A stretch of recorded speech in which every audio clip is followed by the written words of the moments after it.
Olá, meus amigos, aqui é Antônio Sanches, falando diretamente do NEAF para mais uma edição de Aprendi Mais Essa. Nesse vídeo eu vou falar com vocês de um setor, de uma categoria jurídica que foi um pouquinho modificada no novo Código de Processo Civil. Eu vou falar com você das modalidades de intervenção de terceiros.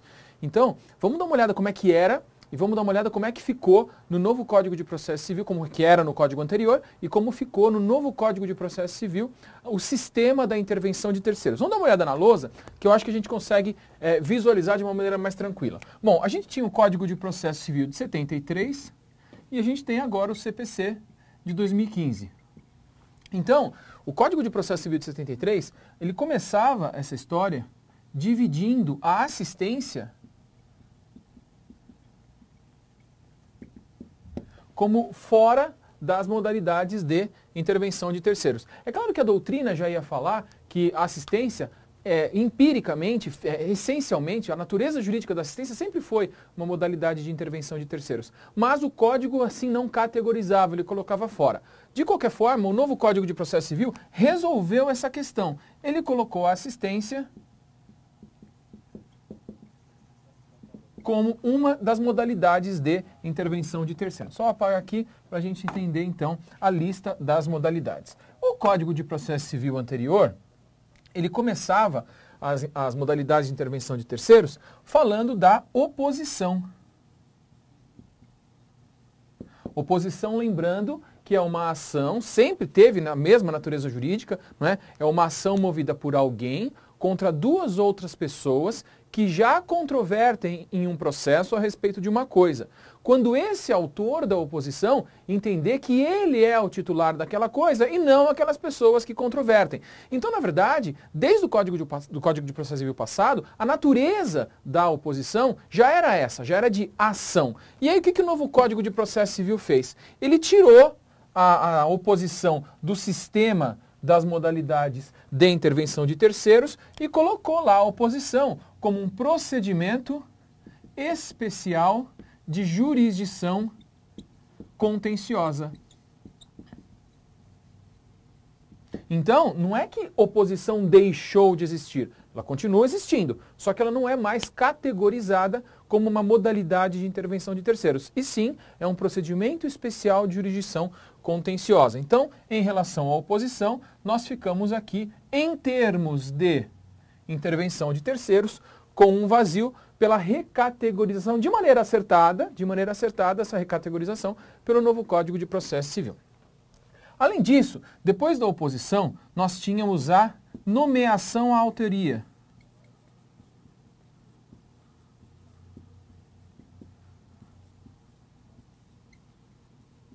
O que era a nomeação à autoria? Era a troca do réu.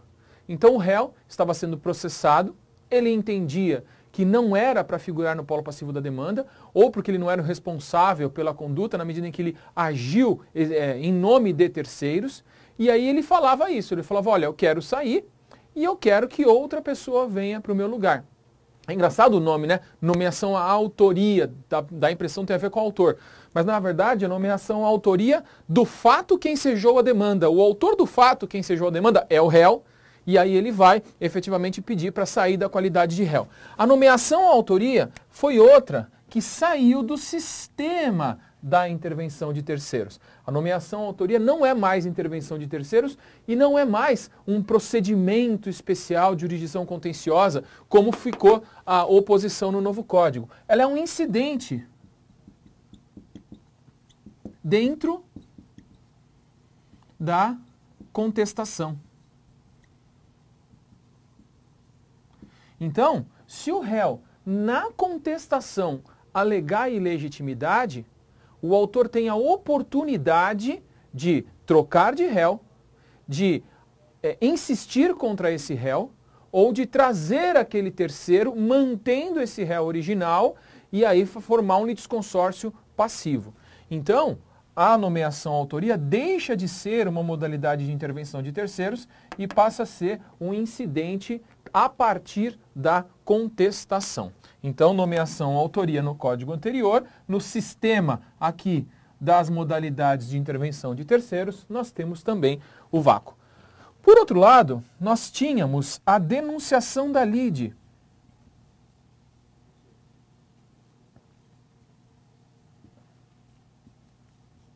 no Código de Processo Civil anterior. A denunciação da lide foi mantida no CPC de 2015.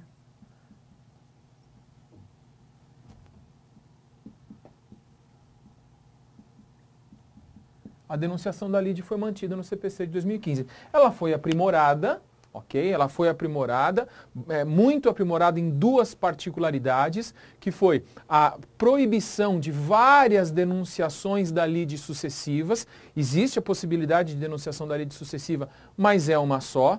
Então, o denunciado só pode fazer mais uma denunciação da lide, e foi a extinção da obrigatoriedade da denunciação da lide. Na verdade, a denunciação da lide, já segundo a doutrina e a jurisprudência no Código anterior, não era obrigatória, porque lá o 70 do Código de Processo Civil anterior falava, é obrigatória a denunciação da lide, e isso estava de mãos dadas com o artigo 456 do Código Civil, que falava que o evicto, para exercer o direito que da evicção lhe resulta, tem que trazer o evictor para o processo. Então, na verdade, evictor não, responsável pela evicção para o processo.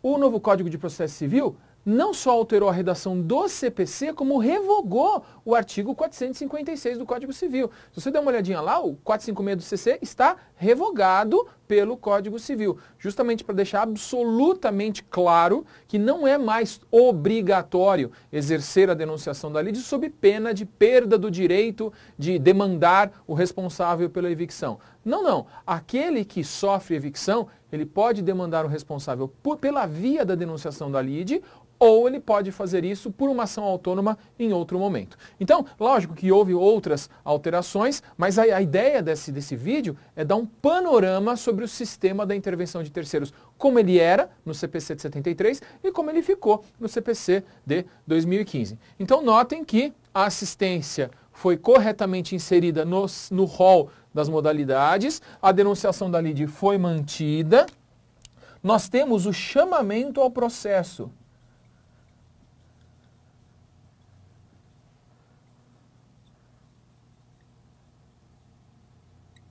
Chamamento ao processo, que é aquela medida utilizada pelo réu, que tem alguém que é solidariamente responsável com ele, né? O réu, que é o único fiador ou um dos fiadores, ele pode chamar o afiançado ou os outros fiadores, ou o devedor, que tem outros devedores solidários em relação a ele, solidários com ele em relação ao credor, e aí ele pode chamar esses outros devedores solidários para que figurem no polo passivo da demanda.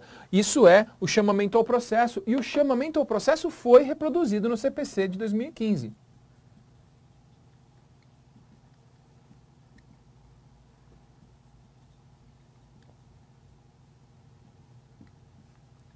E aí, o que aconteceu? Nós tivemos a criação de outras figuras de intervenção de terceiros no novo CPC. O novo CPC, na verdade, ele não criou figuras novas, ele sistematizou figuras que já existiam. Nós estamos falando de uma coisa que não existia, pelo menos no plano processual, e passou a existir no plano material, não existia, no plano processual não existia, e passou a existir no plano processual, que é o incidente de desconsideração da personalidade jurídica.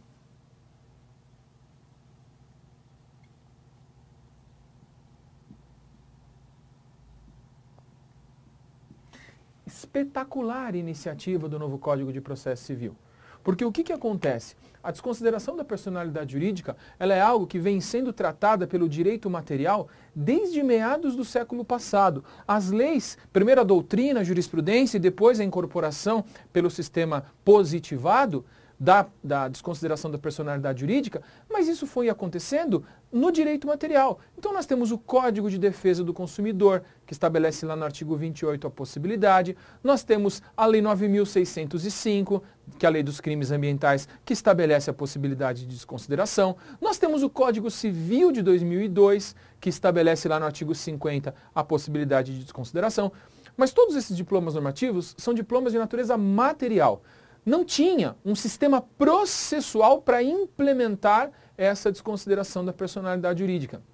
Isso gerava certa insegurança jurídica, porque cada juiz adotava um procedimento diferente para fazer a desconsideração da personalidade jurídica, e isso criava uma insegurança jurídica para a pessoa que ia sofrer as consequências dessa desconsideração, que era, no caso, o sócio, no caso da desconsideração ordinária, da desconsideração normal, e a própria sociedade no caso da desconsideração inversa, que é uma figura mais recente, aquela pela qual você responsabiliza a pessoa jurídica pelas dívidas do sócio, não é? Pelas obrigações do sócio, essa é a desconsideração inversa. O novo código estabeleceu um procedimento para isso, uma modalidade de intervenção de terceiros, que é o incidente de desconsideração da personalidade jurídica. E agora existe a necessidade de citar aquele que será vítima, aquele que será o sujeito passivo da desconsideração, que terá o seu patrimônio atingido.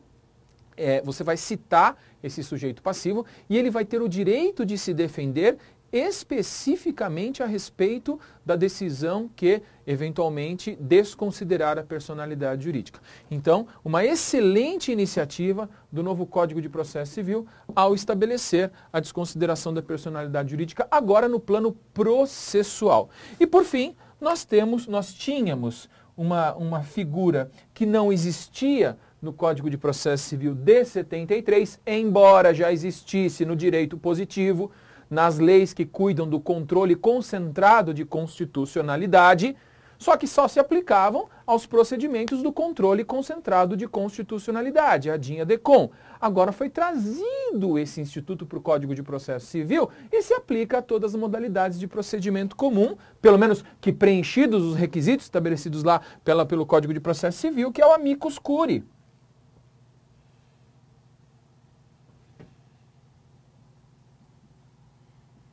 Amicus curiae.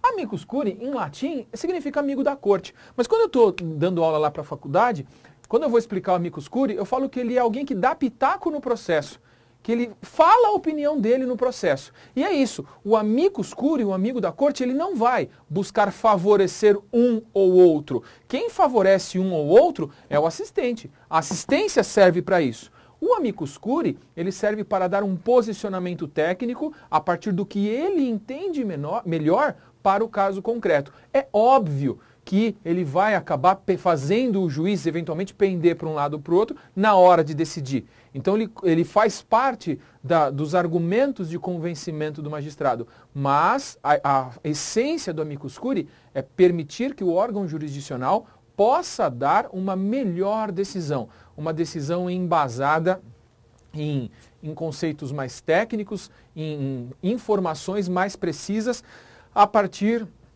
de uma área do conhecimento. Recentemente me perguntaram na faculdade, mas o amicus curiae não é... Qual a diferença do amicus curiae para o perito? Não é? Principalmente aquela prova simplificada que o novo código estabeleceu, né? Aquela prova pericial simplificada em que um expert ele vai lá e fala a respeito de alguma coisa na audiência. Na verdade tem diferença, porque a prova pericial simplificada ou a prova técnica simplificada, como queiram alguns, ela incide sobre um objeto. Então, aquele expert que se manifesta lá em sede de prova técnica simplificada, ele dá o parecer dele sobre algo, sobre um objeto que está sendo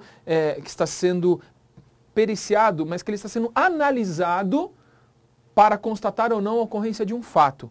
Agora, o amicus curiae tem uma função muito mais abrangente. O amicus curiae, ele vai se manifestar sobre todos os aspectos que envolvem aquela demanda.